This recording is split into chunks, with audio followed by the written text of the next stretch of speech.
Presenting 3DO, the most advanced home gaming system in the universe. It's time to put away your toys.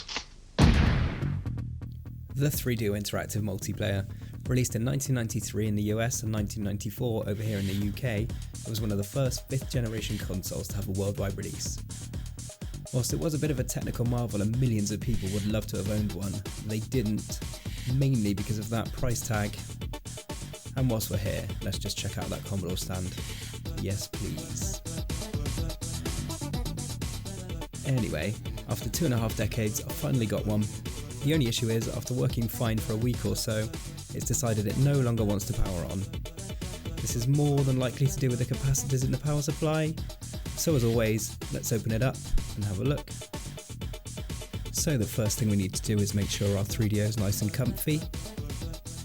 And turning it over, we just reveal 4 screws underneath that need to be removed before we can take off the lid. And once those screws are removed, it's just a case of unclipping the front and the back of the lid.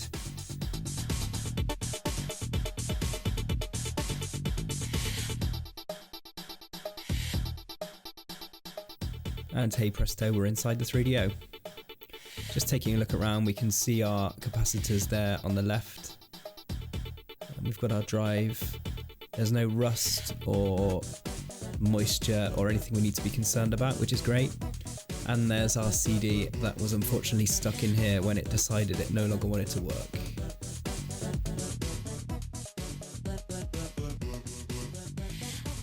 So the next part of our journey to the centre of this 3DO is just to go ahead and remove the disk drive.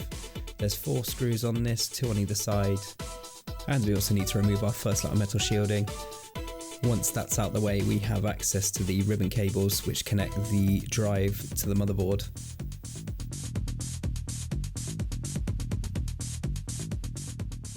Once those are out, our drive is then free to be removed. The next thing we need to do is remove some more metal shielding along with a load more screws.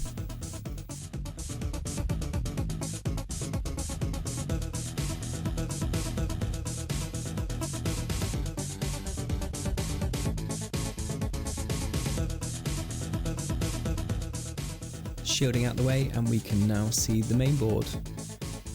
So let's zoom in on those capacitors, and straight away we can see they have not stood the test of time very well at all, and all 3 of them do need to be changed. So our next step then is to remove the motherboard and get those capacitors out. Just going ahead and removing all of the screws around the motherboard.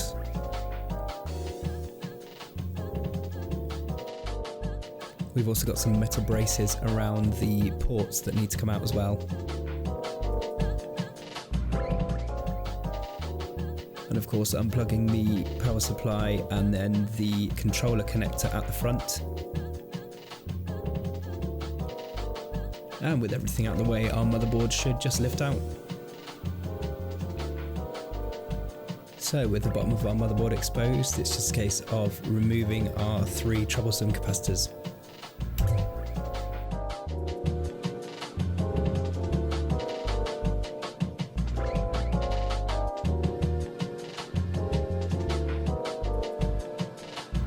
Yeah, we probably didn't want to leave those in for too much longer.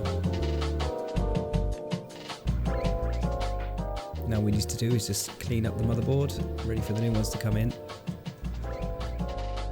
And we're just doing this with our normal isopropyl alcohol, making sure there's no alkaline left on the board.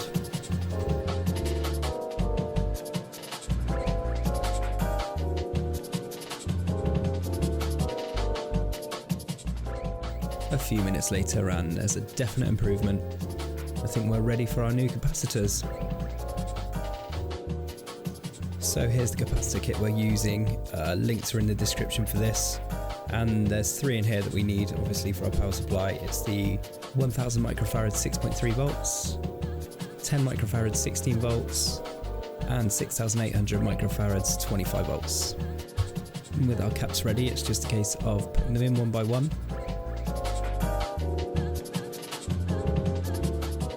And then just carefully soldering them.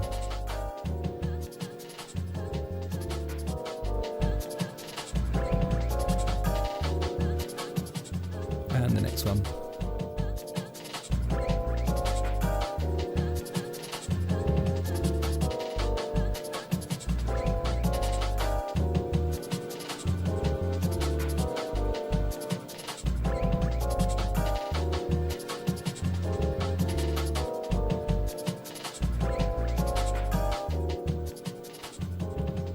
And finally the big one.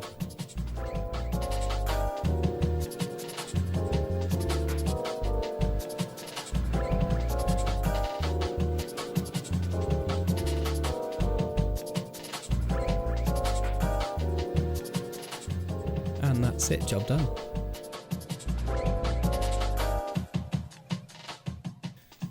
Admiring our nice new shiny capacitors, we can just do one last check to make sure everything's round the right way and where it should be.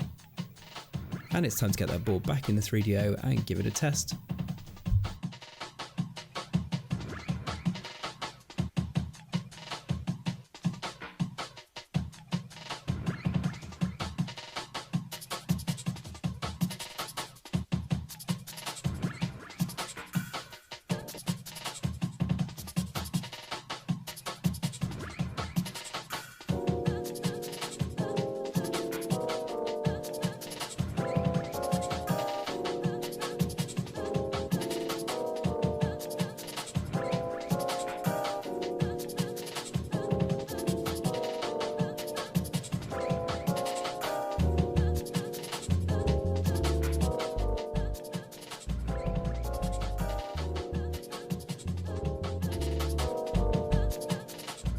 Moment of truth then, and hitting the power button we can see that our 3DO has been resurrected.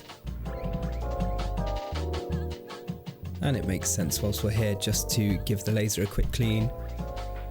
We are doing this just with some isopropanol alcohol and just using one wipe, as it is quite old and very delicate.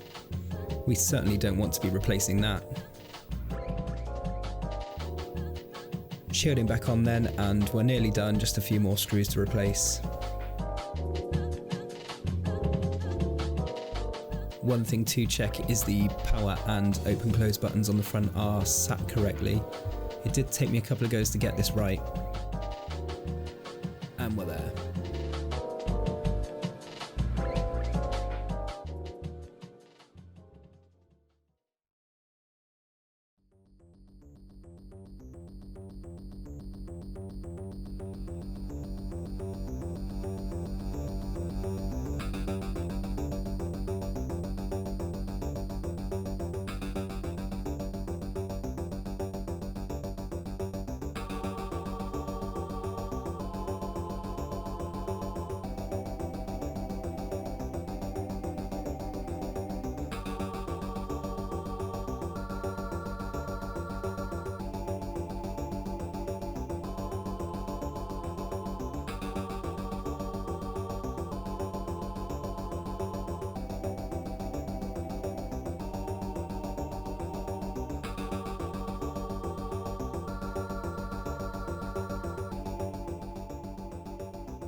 So with our testing done and everything looking good, it's time to connect it back to our TV and play some games.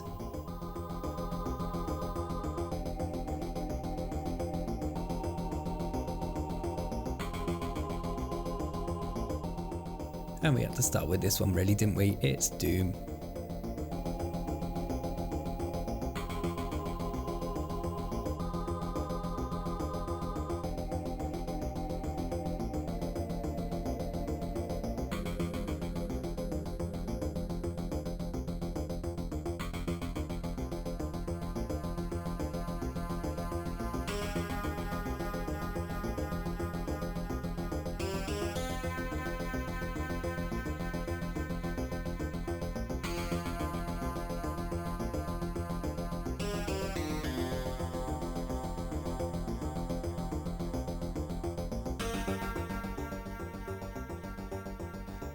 Poor frame rates aside, I'm really pleased to say that our 3DO interactive multiplayer is back to its former glory. and will more than likely continue to work for a number of years to come.